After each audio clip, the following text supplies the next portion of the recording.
Assalamualaikum warahmatullahi wabarakatuh. Pada hari ini saya akan berbagi masalah berat kering pasien cuci darah. Apa sih berat kering cuci darah? Kapan berat kering itu ditentukan? Di mana berat kering itu ditentukan? Bagaimana berat kering itu ditentukan? Mengapa berat kering itu ditentukan? Jadi 5 pertanyaan ini mungkin akan memberikan kita gambaran bagaimana menentukan berat kering pasien cuci darah. Untuk menentukan keberhasilan dari cuci darah kita dengan baik. Kalau di istilah cuci darah itu terkenal dengan berat kering dan berat basah. Berat kering adalah berat di mana pasien setelah cuci darah dia merasakan paling enak, paling sehat, paling nyaman, dan tanpa komplikasi, yaitu tidak ada bengkak di kaki, tidak ada udem paru atau sesak nafas, JVP tidak terlalu besar, kemudian tidak mual-mual, tidak muntah, tidak kram. Tapi kalau cuma merasa enak saja, tapi ada komplikasi misalnya JVP-nya masih meningkat, masih ada udem, berarti berat keringnya belum tercapai.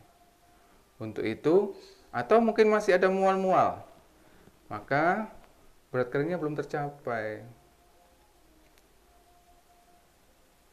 Berarti berat di mana dia enak itu belum tercapai. Satu. Kemudian di mana mengukur berat keringnya? Pengukuran berat kering ini dilakukan pertama kali cuci. Sebelum cuci akan ditimbang. Tapi biasanya kalau nggak bisa ditimbang, akan diperkirakan berapa jumlah yang akan ditarik. Kemudian setelah dicuci akan ditimbang lagi. Itu adalah penetapan awal dari berat kering ini. Setelah tahu dicatat, berat yang basah dikurangi yang berat kering itu adalah kenaikan berat badan atau kenaikan air yang ada pada pasien cuci darah. Menentukan program cuci darah kita ini sangat penting. Kalau ini penimbangan itu keliru, efeknya juga akan banyak, ya. Jadi penting menimbang dengan benar, menentukan berat kering dengan benar. Setelah ditentukan penambahan berat badannya 2 kilo, berarti penambahan air pada pasien cuci darah ini 2 kilo. Ini sudah cuci kemudian masih ada bengkak di kaki, masih JVP-nya masih tinggi. Bagaimana selanjutnya? Cuci mendatang akan dievaluasi berapa kenaikannya, apakah masih ada gejala-gejala dari gangguan fungsi ginjal. Kalau masih ada gejala gangguan fungsi ginjal, berarti masih harus diperhitungkan lagi cuci selanjutnya. Sampai ketemu benar bahwa pasien itu merasakan enak, pasien itu merasakan nyaman, waktu cuci darah maupun di rumah. Jadi berat kering ini ditentukannya di mana? Ya di tempat cuci darah, ya di rumah. Di tempat cuci darah atau di rumah sakit atau di klinik cuci darah itu ada nggak dia kram? Kalau masih dia kram berarti berat keringnya belum tercapai. Dia mungkin kekeringan. Mungkin karena penarikan yang terlalu cepat dalam 1 jamnya. Nah, ini harus dievaluasi supaya berat keringnya memang pas untuk pasien itu. Pasien akan hidup dengan baik, dengan bagus, dengan kualitas hidup yang bagus. Itu adalah berat kering. Siapa yang menentukan? Karena berat kering itu adalah yang merasakan pasien, maka yang menentukan tentunya pasien dibantu dengan perawat dan dokter. Perawat dan dokter akan menanyakan, berat kemarin setelah cuci berapa? berat keringnya berarti. Kemudian sekarang mau cuci berapa akan ditanyakan. Kemudian dokter dan perawat akan melihat adakah udem, adakah buncit di perut, asites, adakah peningkatan JVV. Ini ada urat di sini namanya JVV, jugularis vena pressure. Ini bisa menentukan juga kondisi kelebihan air yang ada dalam tubuh kita. Kalau itu besar, itu bisa juga sebagai tanda bahwa air yang ada di dalam tubuhnya masih banyak, atau ada kelainan di jantung. Setelah pasien menyatakan, saya Pak enak bener cuci hari ini, kemudian waktu cuci tidak ada masalah, tidak ada kram, tidak ada bengkak, tidak ada sesak nafas, kemudian tidak mual-mual, di rumah pun begitu, tidak ada kram, tidak ada mual-mual, tidak ada sesak nafas, tidak ada bengkak. Nah, berarti itu berat keringnya tercapai. Pasien merasakan enak, merasakan sehat kayak orang tidak sakit. Itulah berat kering pasien cuci darah. IDWG, interdialitic weight gain, penambahan air di antara dua cuci darah. Itu IDWG. Lah berapa sih standarnya IDWG? Standar IDWG itu tidak boleh melebihi 5% dari berat badan. Kenapa tidak boleh melebihi 5% dari berat badan? Nah, kalau kenaikannya lebih dari 5%, 5% dari 50, kalau beratnya 50, berarti 2,5 kilo. Itu apa yang terjadi? Yang terjadi adalah nggak muat airnya itu. Mau dikeluarkan, sebenarnya tubuh bisa kompensasi mengeluarkan lewat ginjal dan keringat. Tapi ginjalnya rusak. Nah, apa yang terjadi? Ya, airnya akan berusaha keluar dari pembuluh darah. Keluar yang jaringannya lemah, paru-paru, jantung, kemudian kaki. Karena posisinya dari bawah, air akan selalu mengalir ke bawah, maka kaki termasuk lemah, makanya dia nanti udem. Nah, air akan merembes ke sana. Semakin banyak kita minum, semakin tertekan, semakin sesak nafas, udem paru, paru-parunya penuh dengan air.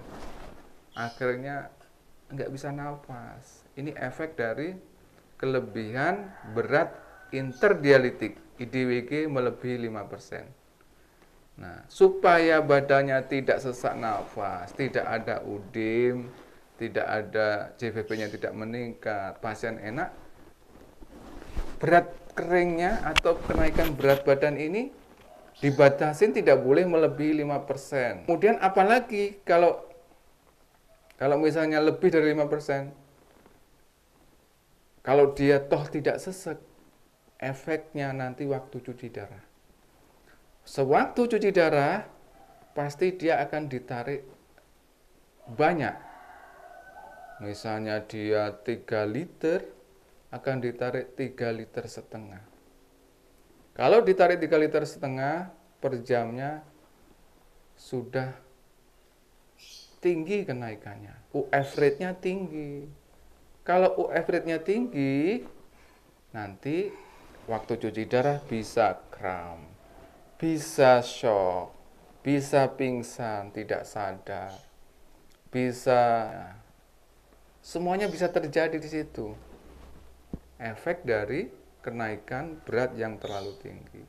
Maka kenaikan berat badan yang terlalu tinggi di antara cuci darah itu tidak dianjurkan. Akan mengganggu pasien itu sendiri. Efeknya banyak sekali. Jadi cara mengukur kencingnya yaitu tidur malam, kencing dibuang. Buang. Kemudian setelah dibuang, mulai dari situ diukur terus sampai besok pagi ditampung sampai kencing bangun tidur ditampung, itulah jumlah urin 24 jam. Kalau nggak kencing ya udah apa adanya, itu jumlah kencingnya ditampung, diukur. Jumlahnya berapa cc? Nah, berapa cc itu ditambah jumlah air yang kita minum untuk pasien cuci darah, itu jumlah air kencing itu ditambah 500 cc. Itu kalau kencingnya 200, berarti 200 tambah 500, berarti 700 cc. 700 cc sehari. Satu botol aqua itu 600, kurang lebihnya segitu, satu botol aqua. Nah, kalau nggak kencing lagi adalah kencingnya 0 ditambah 500, berarti 500 cc. 2 gelas atau ya kurang lebih satu botol aqua dikurangi sedikit. Nah, itu cara menentukan. Berarti minum 24 jam adalah itu. Kalau kencingnya banyak, berarti jumlah kencing itu ditambah dengan 500. Tetapi cara yang termudah itu ada. Cara yang termudah adalah membeli timbangan. Kita harus membeli timbangan sendiri di rumah. Gunanya untuk apa? Gunanya untuk menentukan berat kering di rumah. Menentukan kenaikan berat badan di rumah. Kalau habis cuci darah, kemudian ditimbang, di rumah sakit timbang lagi. Di rumah nanti ditimbang berapa? Misalnya 50. Nah, kalau berat badan 50, kemudian hari besoknya ditimbang lagi. Berapa? Misalnya besoknya sudah 1, berarti cairannya harus dibatasin, dikurangi lagi. Jadi hari kedua tidak boleh 1,5 kilo naiknya. Hari ketiga ditimbang lagi 0,8, tidak boleh melebihi 0,8. Kalau 0,6 masih dalam batas normal. Kemudian hari kedua ditambah lagi, satu hari tidak boleh melebihi 0,8, berarti hari kedua 1,6, hari kedua 1,6. Hari ketiga tidak boleh 0,8 lagi, berarti kalau dia lebih dari itu berarti lebih dari 2,5 kilo. Nah, kalau hari ketiga itu beratnya masih di bawah 2 kilo, itu berat keringnya, kenaikan berat badannya, berarti diet cairannya tercapai. Itulah kenapa saya perlunya timbangan di rumah untuk mengontrol cairan tubuh kita. Nah, kalau itu sudah terkontrol, biasanya kualitas hidup pasien akan begini. Saya yakin kalau pasien memiliki timbangan di rumah dan disiplin, maka kenaikan berat badannya tidak melebihi 5% dari berat badan. Dia tidak akan ada komplikasi gangguan ginjal. Tidak ada gejala gangguan ginjal seperti bengkak, sesak nafas.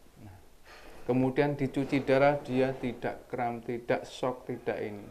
Karena standar kenaikan berat badannya. Demikian apa yang bisa saya sampaikan. Mudah-mudahan ini bermanfaat bagi pasien cuci darah yang baru maupun yang sudah lama. Dan bagi teman-teman semua untuk memberikan edukasi kepada penderita cuci darah seluruh Indonesia. Mudah-mudahan ini bermanfaat karena ini adalah remeh tetapi ini sangat penting untuk program cuci darah. Kecil penting, hanya menimbang berat badan. Ini menentukan kualitas hidup pasien cuci darah. Terima kasih. Mudah-mudahan bermanfaat. Sampai jumpa lagi dengan Sugeng HD Channel. Assalamualaikum warahmatullahi wabarakatuh.